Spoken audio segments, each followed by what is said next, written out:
Draw. Second next point is equal to 5।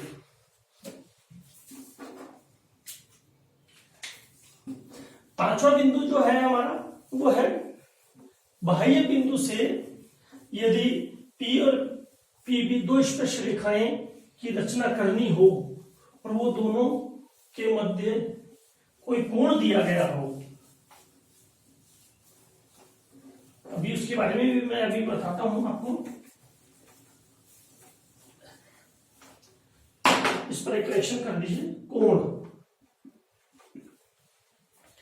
सबसे पहले हम एक सर्कल लेते हैं, वर्तुल है। बाह्य बिंदु से किसी एक्सटर्नल पॉइंट से अगर P और PB दो टेंजेंट्स खींचते हैं और वो दोनों इंक्लाइंड है each other 80 degree 70 degree, then how we can draw this type of tangents?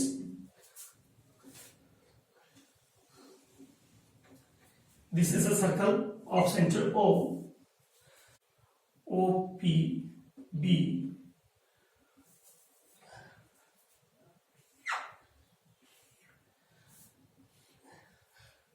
दोनों के बीच में अगर 80 डिग्री का इंक्लिनेशन है, दोनों के बीच में 80 डिग्री का कोण बना हुआ है, तो सेंटर ऑफ द सर्कल पे कितने डिग्री का बनेगा वो देखिए, क्योंकि हम यहां पे तो बना नहीं सकते। तो ठीक इसके दोनों संपूरक होंगे। तो अगर ये x है तो x plus 80 is equal to 180। तो x is equal to 180 minus 80 is equal to 100। तो x जो होगा, हम 100 डिग्री का एक प्रोटेक्टर की सहायता से एक एंगल बनाएंगे। तो सपोज कीजिए मैंने ये 100 डिग्री लिख दिया। 100 डिग्री पर अब यहां पर सिमिलरली जो पॉइंट यहां पे था कि वृत्त पर स्थित किसी बिंदु से स्पर्श रेखाओं की रचना करना, तो ऐसा ही एक 60 डिग्री और 120 और ये 90 और इस तरह से ये आ गया। और एक ठीक इसी प्रकार एक टेंजेंट इधर खींच देंगे हम और ये इस तरह से आ गया। ये वाला जो कोण होगा वो 80 डिग्री का हमारे पास आ जाएगा। एक बार पुनः सबसे पहले एक सर्कल खींचेंगे, उसका सेंटर O लेंगे। अगर दोनों का इंक्लिनेशन P और PB दो टेंजेंट्स का इंक्लिनेशन अगर 80 डिग्री है तो हम इसको कैलकुलेशन क्योंकि ये वाला कोण और ये वाला कोण दोनों 90 डिग्री होते हैं, परपेंडिकुलर होते हैं, इसलिए अगर हम इन दोनों को कॉम्प्लीमेंट्री 90 डिग्री A B और ये पॉइंट P ले लिया, तो AP और PB दोनों के बीच में 80 डिग्री का इंक्लिनेशन है। चलिए नेक्स्ट पॉइंट है परिगत वृत्त की रचना करना।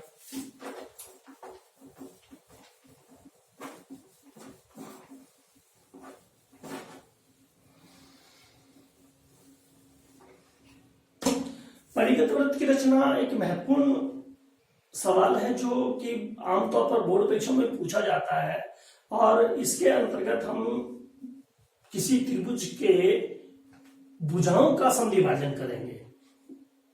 परिगत वृत्त में की रचना करने के लिए हमें किसी भी त्रिभुज की भुजाओं का समद्विभाजन करना पड़ेगा।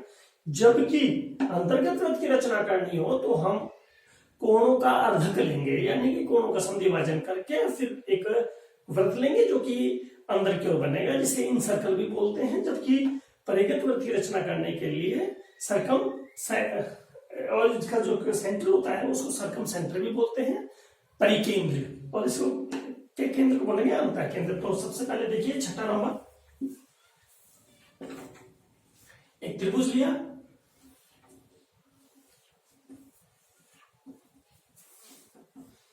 इस त्रिभुज की भुजाओं का समद्विभाजन हमें करना है। तो प्रकार के नोक यहां पर रखे, एक ये किया, ये ठीक इसी प्रकार ये चाप काट दिया और इस तरह से हमने इसको मिला दिया। ठीक इसी प्रकार एक ये किया और इसको ये कर दिया, एक ये कर दिया और एक ये कर दिया और इसको ये कर दिया। इस तरह हमने क्या देखा कि हम तीन की जरूरी नहीं है कि हम तीनों के जो साइड्स है ट्राइंगल ट्राइंगल के उसको हम समद्विभाजन करें ही। हम दो भुजाओं के समद्विभाजन से भी हम परिकेंद्र को प्राप्त कर सकते हैं। और इस परिकेंद्र को प्राप्त करने के लिए सबसे पहले इस पॉइंट से मैं एक सर्कल की रचना करता हूं। अब ये इक्वी डिस्टेंस होगा, ये वाला जो पॉइंट होगा वो इक्वी डिस्टेंस होगा। देखिए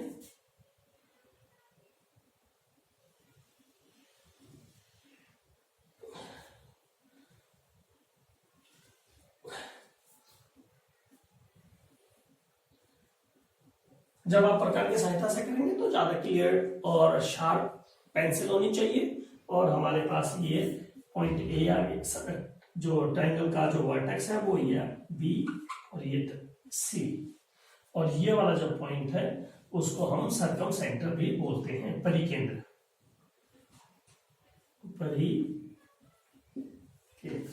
तो ये एक महत्वपूर्ण सवाल है जो कि आमतौर पर प्राय बोर्ड परीक्षाओं में पूछा जाता है। सबसे पहले एक ट्रायंगल लेंगे, ट्रायंगल की जो साइड्स है उसका समद्विभाजन करेंगे, समद्विभाजन करने के बाद हमें एक प्रतिच्छेदन बिंदु ट्रायंगल के अंदर प्राप्त होगा।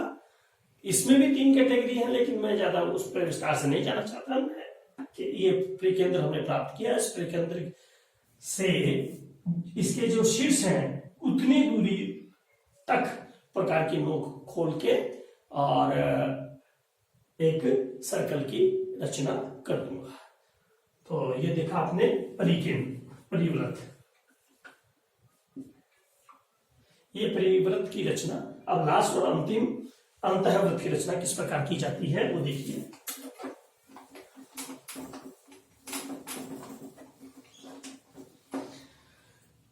अंतःवृत्त की रचना करने के लिए शब्द से ही पता लग रहा है कि अंतःवृत्त अर्थात अंदर की ओर। तो अंदर की ओर आएगा तो यानी कि ट्रायंगल के अंदर की ओर आएगा। तो ट्रायंगल के अंदर की ओर आएगा तो सबसे पहले एक ट्रायंगल मैंने बना लिया। ट्रायंगल को बनाने के बाद मैंने पहले भी बताया था कि अंतःवृत्त में कोणों का समद्विभाजन होगा। कोणों का समद्विभाजन,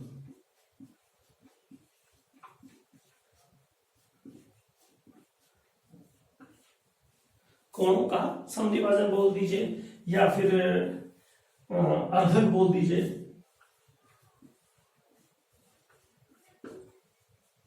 तो हालांकि समद्विभाजन ज्यादा याद रहता है बच्चों को। तो देखिए सबसे पहले ये पॉइंट ए लिया, ये पॉइंट बी और ये पॉइंट सी, प्रकार की नोक यहां पे रखी और एक चाप यहां पे लगाया।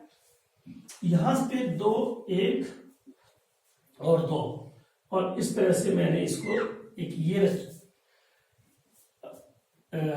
एक रेखाखंड खींच दिया। ठीक इसी प्रकार यहां से लिया और ये किया, एक ये कर दिया और एक ये कर दिया।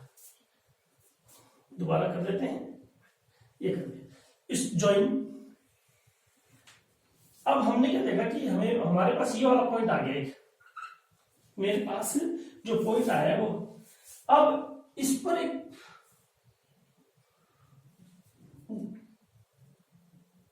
यहां पर प्रकार के नोक लंब केंद्र ये किया और इसको हमने ज्वाइन कर दिया। ये थोड़ा सा टेढ़ा पड़ना। अब यहां से यहां तक प्रकार के नोक रख के और एक वृत्त की रचना करेंगे।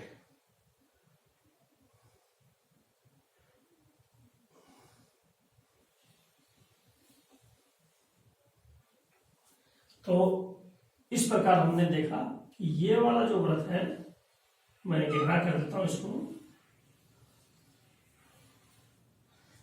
ये वाला है अपना अंतःवृत्त। एक बार पुनः है, अंतःवृत्त की रचना किस प्रकार की जाती है। सबसे पहले एक वृत्त की रचना करेंगे, बाद में तीनों वर्टेक्स, तीनों शीर्षों से में से किन्हीं भी दो शीर्ष को चुनते हुए हम उसका अर्धक करेंगे। अर्धक के बिंदु जहां मिलते हैं, जहां जैसे यहां पे मिले तो इनका लंब अर्धक किया, परपेंडिकुलर होना चाहिए ये, और परपेंडिकुलर से प्रकार की नोक को यहाँ पे रखते हुए इसको मेजर कर लेंगे, यानी कि इसके ये जो ये होगा वो रेडियस के बराबर होगा। इसकी त्रिज्या, वृत्त की त्रिज्या कितनी होगी, वो होगी ओ एम के बराबर। आर जो होगा वो ओ एम के बराबर होगा, और इस प्रकार हम एक वृत्त की रचना कर सकते हैं। धन्यवाद।